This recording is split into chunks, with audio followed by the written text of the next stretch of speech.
hello friends की खबर आपनालोकर और आज এটা ৰেচিপি লৈ আছো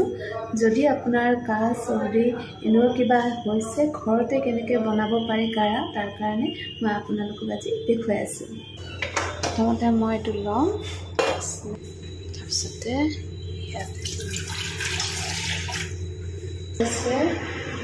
কি হয় এটো ইয়াতে অকণমান হালধি আছে অকণমান হালধি দিম